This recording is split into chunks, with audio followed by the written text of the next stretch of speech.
أعوذ بالله من الشيطان الرجيم. بسم الله الرحمن الرحيم.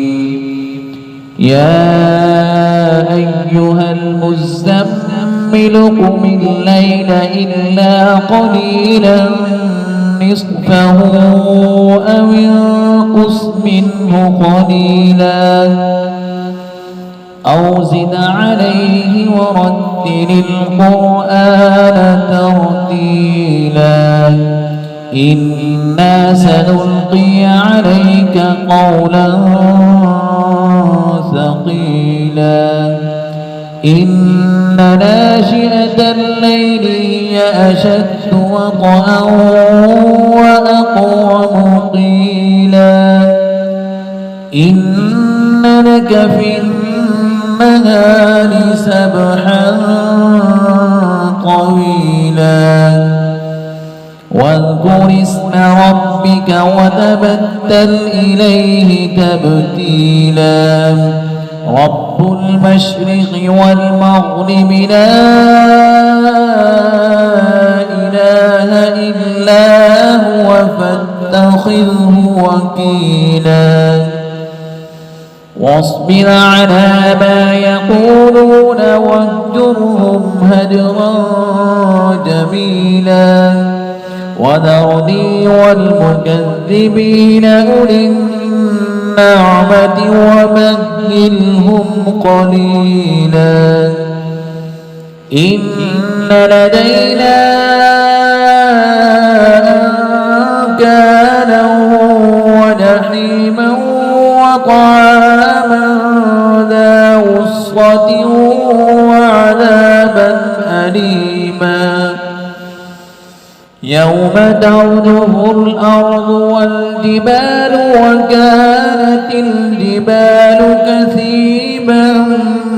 مهيلا إنا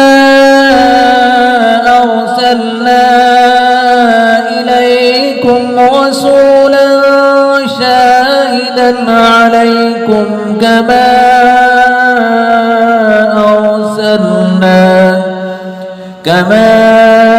أرسلنا إلى فرعون رسولا فعصى فرعون الرسول فأخذناه أخذا وبيلا فكيف تتقون إن كفرتم يوما يجعل الولدان شيبا السماء منفطر منه كان وعده مفعولا إن هذه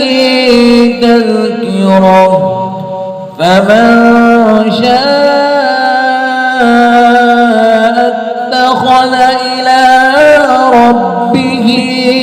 سبيلا إن ربك يعلم أنك تقوم أدنى من ثلثي الليل ونصفه وثلثه وطائفة من الذين معك والله يقدر الليل والنهار علم أن لن تحصوه فتاب عليكم فاقرؤوا ما تيسر من القرآن علم أن سيكون منكم مرضى وآخرون يضربون في الأرض يبتغون من فضل الله وآخرون يقاتلون في سبيل الله فاقرؤوا ما تيسر منه وأقيموا الصلاة وآتوا الزكاة وأقرضوا الله قرضا حسنا وما تقدموا لأنفسكم من خير تجدوه عند الله هو خيرا وأعظم أجرا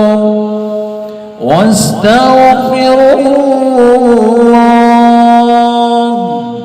إن الله